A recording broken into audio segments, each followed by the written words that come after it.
Let's dive into our reread today, and we're diving into Jaime 1 from A Storm of Swords, which is the first chapter in the book, after the prologue, of course. So, Sir Jaime is being escorted to King's Landing by Brienne of Tarth and her cousin, Sir Cleos Frey, by boat.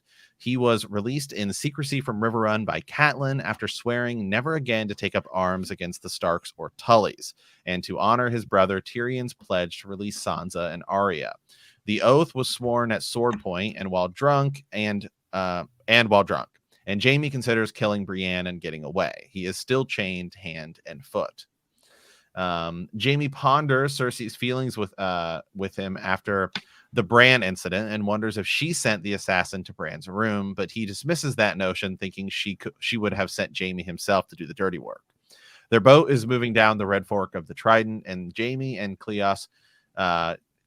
Cleos shave his head, so he will be less recognizable should they get caught. He and Brienne treat each other with contempt. She stops their boat to cut down and bury several tavern wenches hanging in the trees. Jaime mocks Brienne because a note reveals these women were killed by the Northmen, most likely Bolton men, for servicing Lannister men. Their trip is interrupted when Brienne spots a river galley bearing down on them. The galley is under command of Sir Robin Rygar, sent by Sir Edmure Tully to return the Kingslayer to Riverrun. Brienne jumps out off the skiff and climbs up the cliff face. Jaime distracts the men on the galley by challenging Robin to single combat, while Brienne dislodges a large boulder, which crashes down on the galley, sinking it. When Brienne swims back to the skiff, Jaime considers smashing her in the face with his oar, but instead pulls her in the boat. Jaime derides Brienne and asks her if she wants his thanks, but she rebuffs the Kingslayer and says she is only motivated by the oath she swore to Catelyn to return him to King's Landing. Jaime marvels at Brienne's sense of duty. So we'll kind of go through the chapter a little bit, but we can just sort of start with like big takeaways from this chapter. And I'll just go first. This was like, and this is why I love A Storm of Swords, going from everything we've done in the first two books. You know, it's mostly in the eyes of like the good guys, mostly, with a little bit of a change, and like Theon starts to sort of become a bad guy a little bit. Because even the first Lannister person we're introduced to is Tyrion, and then you're like, wow, Tyrion's kind of a good guy, right? You kind of get to know him. So I feel like this is like the big shift.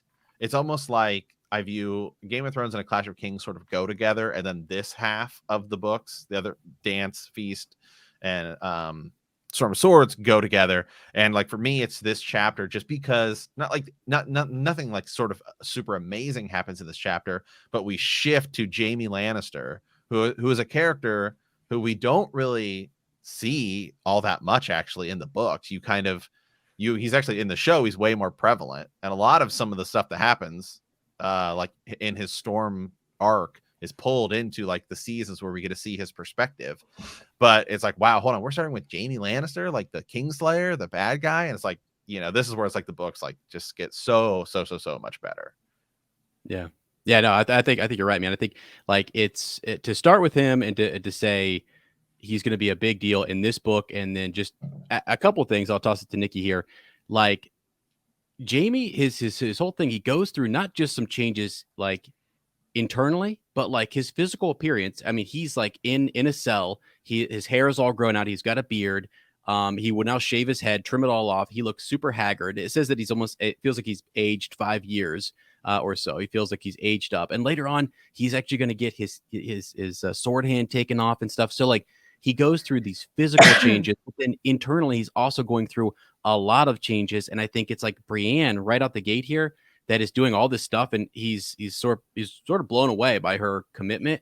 I mean, I think he hides it well, but I think really he's sort of like, this is an interesting person, you know. She's very she contrasts him in a lot of ways and stuff. So it's fascinating. That's sort of my big takeaway. My second big takeaway, by the way, is that Sir Cleos is a joke. This guy is an absolute joke. He's a joke. He's a Get joke, him and I out. love throwing these characters. George throws guys in there. I'm Yeah. like, when I first read this, I was like, he's a dead man. This guy's dead. Like, there's no way he's gonna last. He's long. in Star Trek they call him red shirts. He's a red shirt. He's a red shirt. Total red shirt, and it's so funny. But yeah, Nikki, what do you think? Big takeaway, I guess, from Jaime 1? When you first read this chapter, it's like you're saying you're now reading the chapter from the guy who pushed a kid out of a tower because he was caught having relations with his twin sister. Uh-huh. This is not somebody you care about, and you're reading through it, and immediately he's very arrogant, he's very scathing, and you do kind of think, why are we going to be following him throughout this book? I don't want to hear from this guy. But the foreshadowing in this chapter alone for all the things that are going to come and all the changes that Jaime is going to go through are just, they're there, and you don't realize that. So I think one of the first ones that really stood out to me was he calls Brienne wench. Uh-huh. And she says to him, "You will call me Brienne, not wench." And Jaime's immediate response was, "My name is Sir Jaime, not Kingslayer." Right. Yeah. And that doesn't mean anything yet. But as you get further through the books, you start to realize that Jaime hates being called the Kingslayer. He hates that people do that behind his back. And I did a TikTok about when Jaime goes to meet Brynden at the Siege of Riverrun. All he wants is for people to recognize him as Sir Jaime, the knight, the good guy who's doing the right things for the right people. But in this first chapter, when he says that doesn't mean anything, but it means everything to Jaime. And that's one of the first things that really sort of stuck out for me. Yeah. Just because I'm so glad you said that, because that was one of the things I was going to mention was like names are important. And they're definitely important to characters. And he may be dismissive a lot and kind of like, it's not really like he downplays, he mocks, he's whatever. But he's hiding a lot of stuff that is going on inside. And then he has that one direct moment, like you said, where he's just like, my name is Jaime Lannister, right? I'm Sir Jaime. I'm not the Kingslayer. I'll say, like, I had this whole thought, and I forget when this happened, but I was looking at the Smiling Knight, and I was looking at Jaime reflecting on the Smiling Knight and Sir Arthur Dayne, and how he was talking about, like, he understood the Kingsguard of old, and even Sir Barristan talks about they're in a different league, a different level. Like, as far as skills and battle command and all that kind of stuff, Jaime's on that level. And really, he did something that's truly super honorable with like the Mad King and just protecting maybe the citizens of like King's Landing. But he still feels like he's got that title, that cloud over him. He's the Kingslayer. And so I felt like this whole time, and as you look through the series, he's constantly looking at, I forget, is it Osmond Kettle Black or whoever, one of the Kettle Blacks? And which one gets on the Kingsguard? I think there's Osney, there's Osmond. Osmond gets one of them. Yeah. The oldest one. He's a member of the Kingsguard, and he like freaking hates this guy. He always comes in super smiling. He's always described as a smiling knight.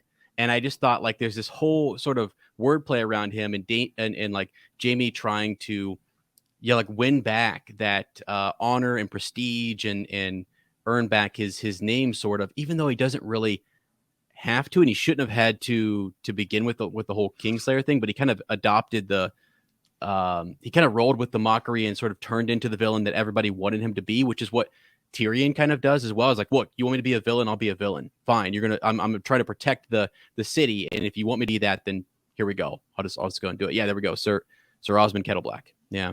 Yeah. And then it's Oswell. Yeah.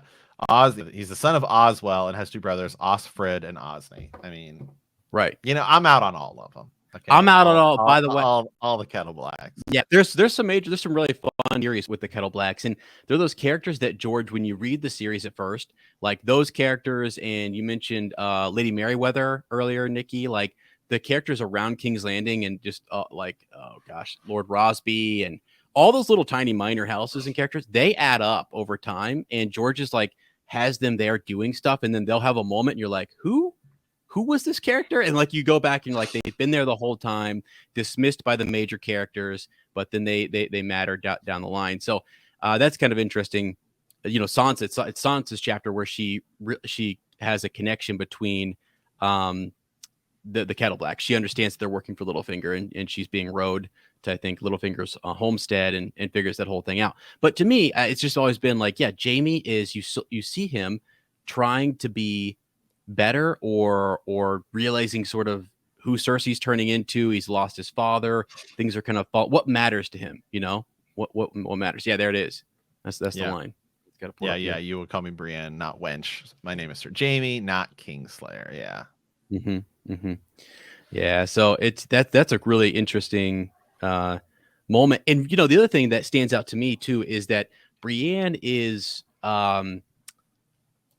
she's she wants to kind of keep her oath, right? She's made an oath to Catelyn, and she wants to really see that through. And it's like, Jaime did. I love. I don't know if it was how that was worded in the book or the show, or where it was at. I think I'm probably thinking of the show. But just which of the oaths do you keep? You swore so many loyalties and different things. Like, which ones are we supposed to keep, and which one? How do you prioritize all of them? And it actually even comes up when the Kingsguard are talking about protecting the royal family, but not from each other, not from the Mad King, and not from.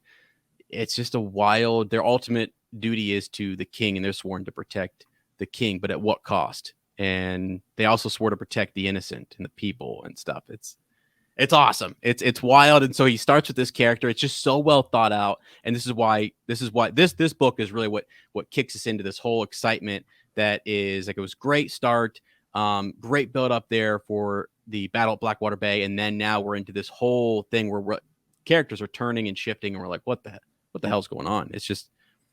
It's great. So yeah, I love that you mentioned that it's the name. He doesn't like being called Kingslayer.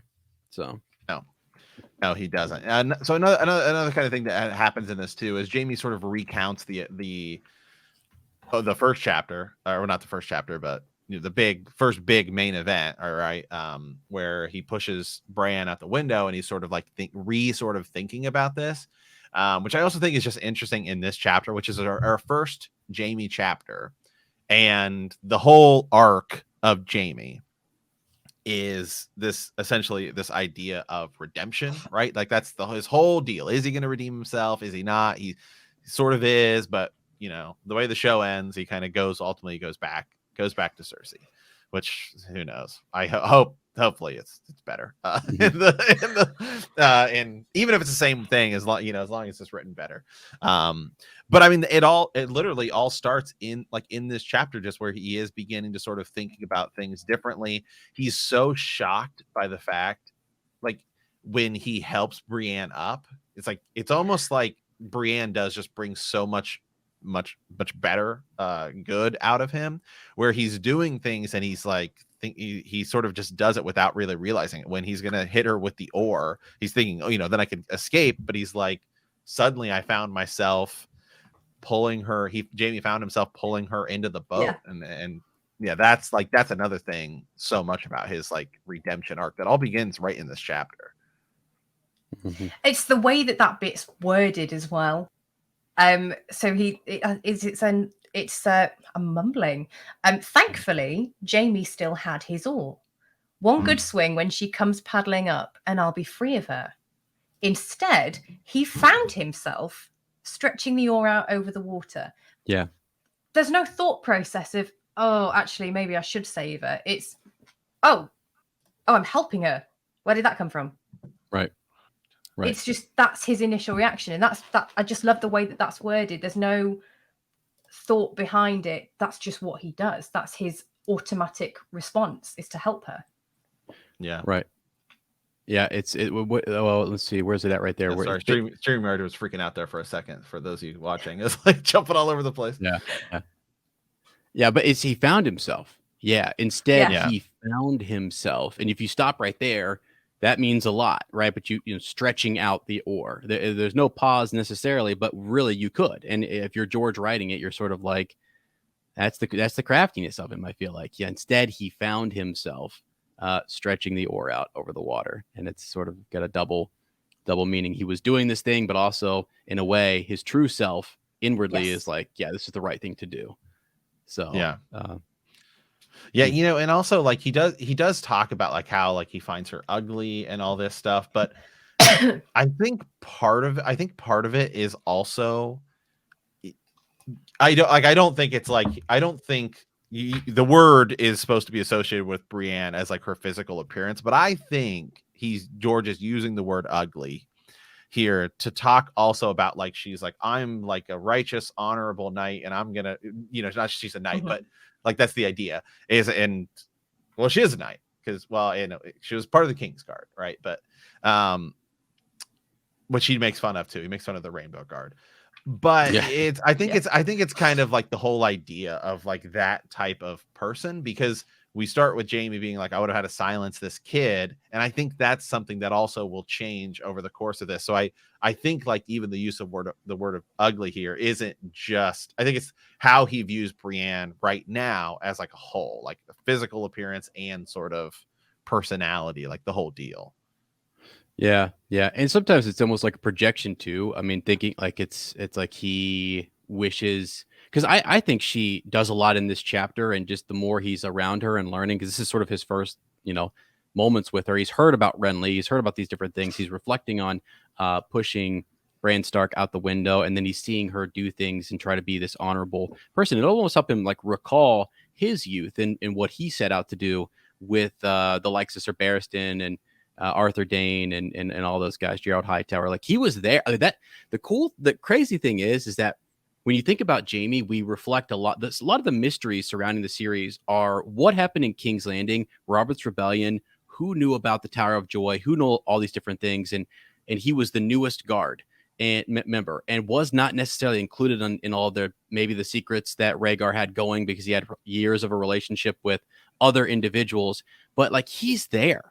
I mean, he still like when he drops those lines about the Mad King, it's like Jaime matters because he was in the midst of all of that and is somebody who could share more information about what happened during the sack of King's Landing with Rhaegar's children, all those various things. Like, how did Eddard Stark know to go to the Tower of Joy? Like, does Jaime know anything about any of that stuff and just hasn't brought it up yet because it's not really what he thinks about on a daily basis, and it's just author's choice. He gets to selectively drop bits of knowledge when he wants to, and he can use those characters that were around and had good proximity to all that kind of stuff. So I just think it's sort of it's just a crazy thing to think about him being there with the Mad King and almost as a hostage, but yet Rhaegar was going to change things and his whole world gets shifted around, and he loves his sister, and now she's with Robert, and he just develops this bitter kind of personality and this I don't know, and he wants to be more, but he just doesn't see. And as long as Robert's alive and things are happening the way they are, it's just really, I don't know, it gets kind of perverted and turned and stuff in his mind. And so, yeah. He also, and I was trying to find it because I think, does he reflect on Arthur Dane in this chapter at any point? Because that's always a thing that comes up, is like anytime he reflects on Arthur Dane, it's sort of like, because that's I think a person he viewed as like, this is the man I aspire ultimately to be. It's only because the chapter starts and it says the pale pink dawn, and anytime you have that, it's always like, as his ears always turn up, like, what?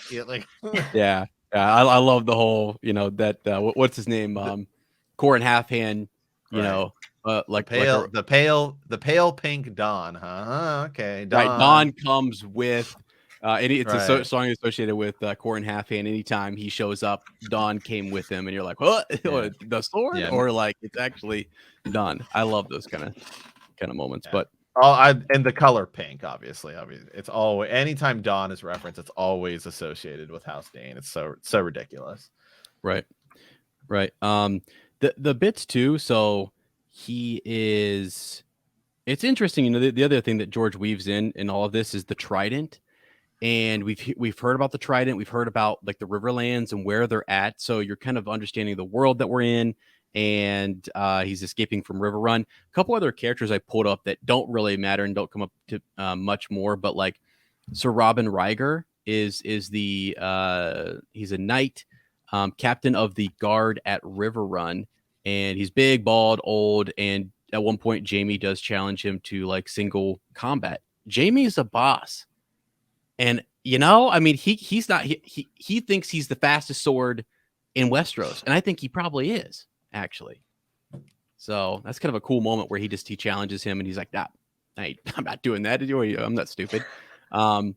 But anyway, I just think it's he's there. Cleos Freya's there, and then there's just a lot of Jaime kind of reflecting and viewing Brienne as this more. I don't know. He talks about she talks about chivalry and talks about what a true knight would do. She mentioned the phrase "true knight" is mentioned quite often from her lips, and he's been a knight much longer and been through a lot more, and I feel like he has a lot to kind of share with her. So when they have their bout, when they have their fight later, it's just like she's worried right now that he's going to get a dagger, right? So Cleos is going to hand him a dagger just to shave his beard and just to cut his hair off and stuff, and she's like, no, right? Like, don't give it to him. So she's also very smart and wise that Jaime's a boss.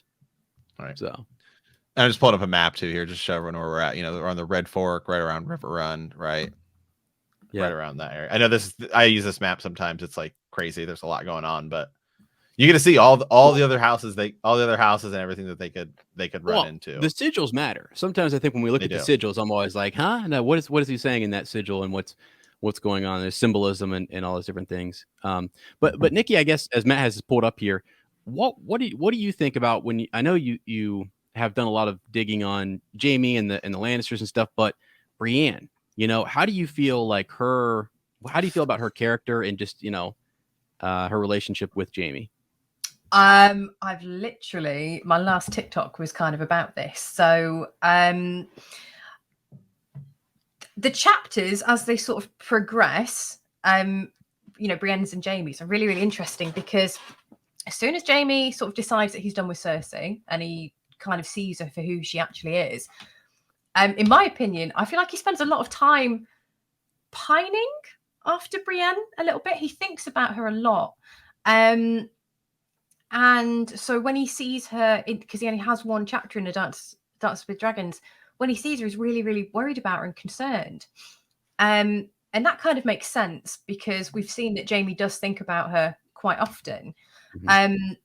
Brienne's chapters, not so much reciprocated, I found, up until, he sort of crosses her mind a little bit. Up until she is captured by Lady Stoneheart. Mm-hmm. And then she's crying out for Jaime. And it kind of becomes clear at that point how much he actually does mean to her. So, yeah, Brienne, I love Brienne. And I'll be really interested to see what happens with those two, because they've obviously sort of reunited. She's told him that they're going to go and rescue Sansa from the Hound. But yeah, Brienne's chapters are they're very different. Right. I know where I'm going with this, but I'm kind of losing my train of thought. Yeah. Brienne's chapters are really, really interesting. I think, like I say, in the last chapter we get in A Feast for Crows, where she really is kind of like, oh my God, where's Jaime? Don't take my sword away. Jaime gave that to me. Jaime is a good guy. Okay, fine, you can hang me, because I'm not going to give you Jaime. Yeah. That is like a complete 180 from this chapter, where she's talking about, I'm sworn to Catelyn. I'm going to drop you off with Tyrion. I'm going to take the girls back. Where we are with her now, she's prepared to die for Jaime. The only reason she relents is because she can't stand to see Podrick suffering. Yeah. Which I find really, really interesting, considering the animosity between them. Yeah. No, that is interesting. And you think about, like, anytime a character thinks about something else. So, like, right now, Jaime's kind of doing this. He's reflecting on Cersei still, where we're at. Yes. But as you go along, those become, and we mentioned Moon Boy as kind of a joke, and that's really, irritating him or whatever. But he'll move beyond where, like, all this, the thoughts of Brienne start to rival the thoughts of Cersei. And you're like, anytime a character, like, that's what George is kind of doing, is when she's thinking about him as well, all that relationship stuff or just feelings or influence that they've had on one another is simmering underneath, and then it's sort of brought to a boil, and then it kind of comes out Matt's got a sick Vanity Fair photo up here of them. Well, first image that came up, I was like, oh, this will work. Yeah, but just because their relationship, she learns a lot from him and is influenced by him, and she's picking up, even though he's not directly telling her what he's gone through, and he does have a few direct moments, like that line you mentioned where he says, "This is my name. I'm not the Kingslayer. This is my name." Mm. It's sort of indirect. It's a direct thing that he says, but it's also like, that's a little out of character for him, and it's something that she would pick up on. And you imagine like his tone as he would say that to her, she's sort of like, "Huh, that kind of got to him a little bit," or whatever. It must be something that's underneath. And she's smart enough, I think, to figure that out. He calls her, unintelligent a few times, and that she's over kind of this whole bit about diving, leaving them, coming back, and being pulled into the boat. He's like, what? Like it. I mean, we could have totally just gone without you, and he doesn't. So all those things are subtle and indirect and underneath. And I think you're right. There is something that towards the end here, it is, and I've never thought about the Podrick thing. It's not because of Jaime. I think we get those kind of I don't know. Sometimes when you're reading something or you haven't read it and experienced it for a long time, I mean, it is. It's directly. It's Pod that she's worried about. That's why she relents. That's why she agrees to do what she's going to do. But it's like she now once she has to go and do this whole bit with Jaime, it's like we also got some of her feelings there associated with the sword and just him in general, and that she has to go get him. Something is going to happen with that. And I don't think she's going to betray him at all. I think she's smart enough. Your oath, like this is a moment where Jaime will say, this is like a Mad King moment with Lady Stoneheart. Okay, you've made an oath. How far are you going to take it? How far are you going to go with this to a place of that's dishonorable? You know what I mean? Are you going to go that far, dishonor yourself to keep an oath? Is that more honorable? And that's totally what's going on with Lady Stoneheart. And she's got Jaime right there around it. So that's a great connection. I love thinking about that. And it's so wild that George left us right there on that point, and that's where that's, you know what I mean? Like, Yeah. it's such a huge moment. It's such a huge shift for those two. So yeah. It's another interesting thing here, and I'll pull up just from the checks, is like even immediately though, like Jaime, like he's looking at Brienne, right? It's like a well-dressed, as well-dressed a cow in silk as this one, but the cow could row. Beneath her rough spun brown breeches were calves like cords of wood. Like, so he even starts to almost immediately see like, well, like she's more useful, I think, than I realize. Even right now, when he thinks she's like an ugly, terrible, waste of life, is like his perspective currently. But it's like, well, she speaks like a highborn one, wears a long sword and a dagger, but can she use them? Well, he means to find out. But he then, by the end of the chapter, he does find out. Yes, she can. She's no slouch, as we as we say. Right. Well, Matt, something to think about. Now we've been kind of, it's fun when you do a reread because you can bounce ahead and you can think about where the character is going to go. Jaime is dissatisfied with the Kingsguard. They are super and especially when she comes back and Cersei's put Kettle Black in there, and there's other, like, it's just sort of a mess. They're not the type of guys that he's used to being around. I think what he sees once he looks past the idea that she's a knight, and that she was in Renly's Kingsguard, and that she's a woman who is a knight, right? He's got to get past all that. He's like, hold on a second. She reminds me of these guys. These guys, the big, strong, they can come in like they were true knights. They kept their oaths as best they could. They sought to be chivalrous. They sought to be good people and stuff like that. And he sees that in her, and that's more attractive. That's the piece that's like more attractive to him, where he's like, whoa, there's something there. And it rekindles this fire in him that's sort of like, yeah, okay, that's the kind of people I want to surround myself with. Doesn't matter what she looks like, or her teeth, or her face, and that kind of stuff. He sees beyond that. And I think that's a kind of a beautiful thing that George does. And it takes you a while to see it because he's so nasty about the comments, Right. That's sort of like his facade. He has these comments that come out about Brienne, but really, he's admiring her underneath. So, yeah. And Nikki, thoughts on that? Yeah, I made notes on this chapter because I'm a grown up. Yeah. This is what I spend my time doing. Yeah, exactly as you said. He spends a lot of time looking at her and assessing her, and being, rude and scathing. And then sort of towards the end of the chapter, when she's getting ready to take on the galley, he looks at her again, and then he's thinking to himself, oh, she has pretty eyes and she's calm. She's determined, not desperate. And it's like you say, when he realizes, like, there's that little bit of respect there for her right at the end when he does realize she's not scared, she's not all over the place, she does know what she's doing. Okay, I can get behind that. So yeah, just that again 180 right at the end of the chapter where he looks at her in a positive light after having spent the entire time being quite vicious about her. That's the sort of like realizing moment for Jaime that, oh, okay, she is quite competent and capable. Right. And he admires it. Yeah. It's one of those things that I think is like it's just so cool to see. And that's going to grow and it's going to continue to be a thing as he goes on to the point where he's just like, I mean, he'll give her the sword. Really, really interesting quote here. I'm going to pull this up. This is actually from the next Jaime chapter too, is where he and Brienne are sort of having a back and forth here. It's like, for a moment, Jaime thought Brienne might strike him a step closer, and I'll snatch the dagger from her sheath and bury it up in her womb. He gathered a leg under him, ready to spring, but the wench did not move. It's a rare and precious gift to be a knight, she said, and even more so a knight of the King's Guard. It is a gift given to few, a gift you scorned and soiled. A gift you want desperately, wench, and can never have. I earned my knighthood. Nothing was given to me. I won a tourney melee at 13 when I was yet a squire. At 15, I rode with Sir Arthur Dane against the Kingswood Brotherhood, and he knighted me on the battlefield. It was that white cloak that soiled me, not the other way around.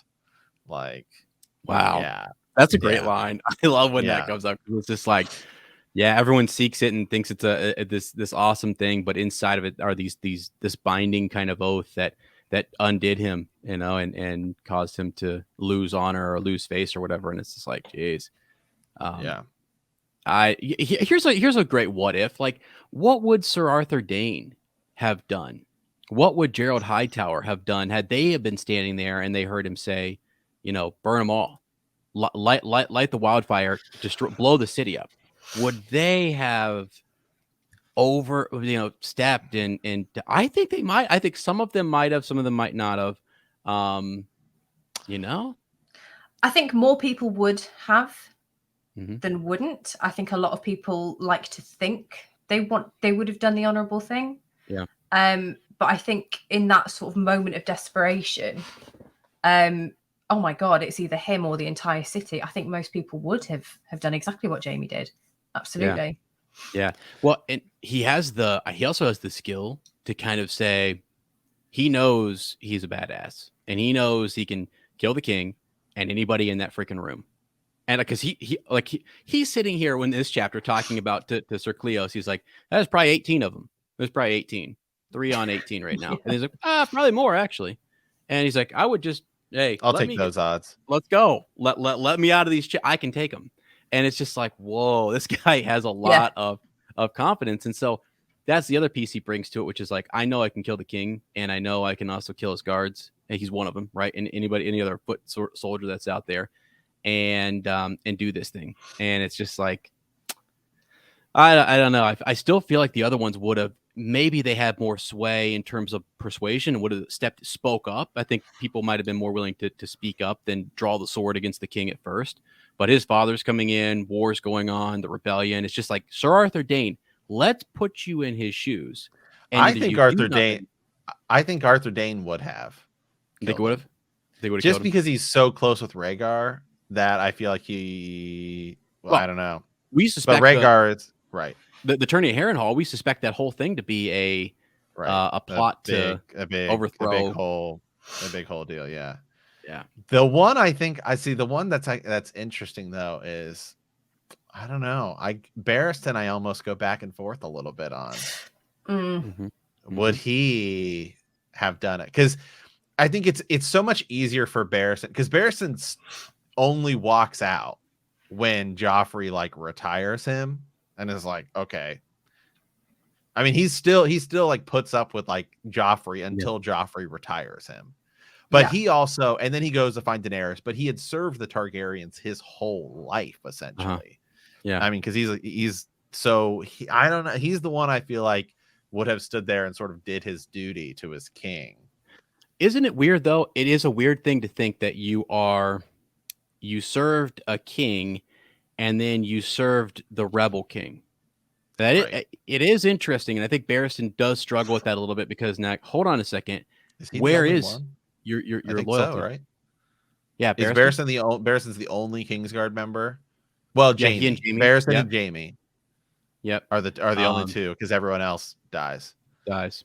Yeah, And right. Eric We just dies. Yeah, there's the whole thing on the Elder Brother and Lewin Martell and all this stuff. Yeah. So it's like it is possible that I mean, I bet he would struggle with that. You know, you're supposed to be an honorable knight, but how do you serve the king that you fought because he rebelled against your king and kill? I mean, it's a weird spot for Barristan to be in. You know, right, and more so Barristan than Jamie, because when Jamie, it's like right. Tywin comes in and then Cersei marries Robert. Jamie slew the king. Yeah, he killed the yeah, previous king. right. So, but Barristan, yeah, I mean that's Weird. Is that more honorable? Like, what do you think, Nikki? Just that he had to serve. I think what you're saying about influence and experience is definitely relevant, because I think a lot of people forget that Jamie was a pretty traumatized 17-year-old at that point. Yeah. So he got named to the Kingsguard at 15, and pretty much as soon as it was a done deal, he became Aerys's hostage, near enough. Right. And like you say, he had to watch Aerys do all this horrible stuff that he couldn't intervene with. It's like when he's outside the bedchambers and he's like, we should go and, our job is to protect the queen. Right. Yeah, but not from him. Right. So he's had to witness all of that. And I think to have been stood where he was, for Aerys to then demand his father's head, what do you expect a 17-year-old boy to do? So yeah, I do wonder if someone like Sir Barristan could have done something like, we need to get out of here. Let's go to your chambers. Let's figure this one out. I'm going to move you away. Yeah, I don't know if Barristan could have done it. I don't think he would have just perhaps defended Aerys and allowed him to do it. I think he perhaps might have found a better way, a different way around it to sort of diffuse that issue. Right. But yeah, I would like to think he wouldn't have just allowed Aerys to do it. Well, it's almost like, because I feel like what Rhaegar is doing and stuff, and what the other Kingsguard members are getting behind is protecting the king from himself. Yeah. That's what they're all in a big plot to do at either the tourney at Harrenhal or whatever, because he's gone mad and he's losing it and he's killing innocents. He's starting war. And it's one of those things where, let's say you've got your finger over like the nuclear missiles and you're a madman.